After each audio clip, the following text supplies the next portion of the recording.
So how do we convey emotions through imagery? So hopefully you know what emotions are. If you don't, you're going to need a very, very different course than this one. And sure, we know what story is, but let's talk about what visual narrative is. So visual narrative is the story that your images tell. It's in part the story that one image tells, but also what several images in a sequence tell. It's about telling the story without needing to explain it through the use of words. Pixar have this very famous concept, and it's basically the core of all their work, and it's really at the core of all art, and it's show, don't tell. So what we actually want to do is convey the story, convey the emotions to our audience without literally telling them. It's how you use visuals like light, composition, color, subject, styling, potentially in sequence, to communicate context, emotion, and meaning. In photography, visual narrative is what gives image a purpose. I always describe it as the difference between a picture and a photograph. A picture is just a snap. It's anything anyone could capture. A photograph is something with a story that conveys something to us. It's something that resonates emotionally. Okay, so there's enough fluffy language. Let's talk about how we actually do it. And this isn't something that you can just pick up overnight. Everything else we've discussed until this point is the sort of technical skill. These are things we can learn. This aspect is what makes a photographer unique. It's the way in which they bring things together to tell stories. Now, a good photographer should be able to tell stories in their own vision, and they'll be able to lend that voice to brands. The first thing we do is identify our subject. So say that it's our chocolate brand. We know our subject, and that's going to set the tone of the story. Then we need our setting. So in what world is the story going to play out within? And we create that with our background, our props, our clothes, our color choice. And this will help build up the world. Now, this is a world where we expect our subject to exist within. Next is lighting. Lighting creates the sort of atmosphere of the world. So if you could imagine this beautiful hill, if you can imagine this like windows, vista, beautiful hill, lovely scenery. If I then take that scene and I just throw rain onto it, it becomes a very, very different atmosphere, and the way that we feel about it is very different. And that's what lighting does.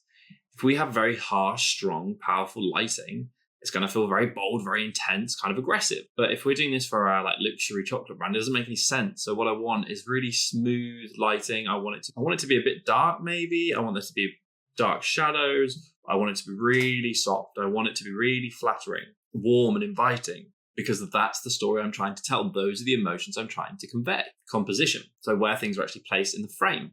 That tells the viewer what to focus on. If the focus of our story, the character, the hero, is our chocolate bar, but it's sitting in the background amongst a few other things, how are we supposed to know that's the hero of our story? We need to make sure that those things that matter the most have the most amount of visual impact in our composition and other aspects of that.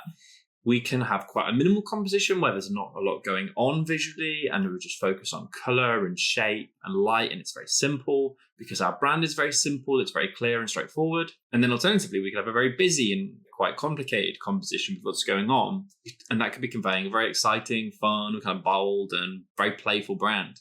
And then the sequencing. So sequencing doesn't relate to one image, it relates to many images in order. And essentially what we're doing with sequencing is we're placing pictures like chapters in a book. So we might have 4 or 5 different shots, and each different shot is conveying a place in the story. Okay, so how do we do this in practice? Well, the first thing we need to do is actually write down what the story is that we're trying to tell. We don't have to write anything very long. It doesn't have to be fanciful or descriptive. It just has to be literally, here is the story that we're trying to tell in this image concept, and then build everything around that story. Now, this sounds like it might be quite hard, but if you remember when we created that brief, we outlined our values, our emotions, our target audience. Now, from those things, we should actually be able to naturally pull a story down. So now I'm going to tell you my story for my chocolate brand, and we'll see if we can go with this. So it's a dimly lit, elegant bedroom. In a dimly lit, elegant bedroom, there's someone reading a book. We've got a silk robe draped over a plush velvet chair. A small marble side table holds a gold-rimmed porcelain plate with 2 rich dark chocolate truffles and a handwritten note, and a glass of red wine in the background. Soft candlelight, dried florals, and a half-red bow resting on a linen blanket. Now, the reason that I've created this scene is this is a scene that I would imagine that my target audience would be interested in. I've added in a few other luxury aspects to try and achieve that sense of luxury. Created a narrative with the book there. It's like someone was just in the scene, they've left, people are wanting to put themselves there. So what's the actual narrative I'm conveying? So this image tells a story of a woman who's carved out a special moment for herself at the end of the day. It's quite a luxurious ritual. Chocolate isn't just a treat, it's part of a lifestyle that values elegance, solitude, sensory indulgence. the gold and the velvet, they all whisper premium luxury. The untouched wine and the handwritten note, they had a bit of mystery in there. Just all adding a little bit more depth and flavour to the story. We want things in our imagery that makes us ask questions. We don't want everything given to us. If we have everything given to us, there's nothing to ponder. It's like a good piece of art really plays out in your head rather than just be giving everything on the screen. That's why Pixar say, show, don't tell, because it's allowing the things to manifest in your own head. So we're wondering, what is she thinking about? What is this moment she's preparing for? Yes, the chocolate is there front and center, and like ultimately that's the hero. That's the thing that we're excited about. That's what we're focused on.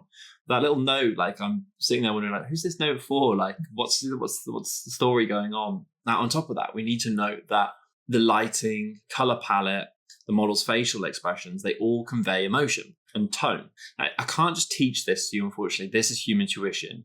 And the best thing to do is just to study other images. Now, we know now from the things I've taught you should understand a bit about how those color palettes are how people decide on those color palettes and how people decide on what lighting they're going to choose. Now, hopefully you should be able to read the lighting in an image and read the color palettes in other images, and then compare those color palettes and the lighting and the facial expressions of people with the emotion that you're getting back from the image. Now, if you work backwards like this, you can start to understand then how to create forwards.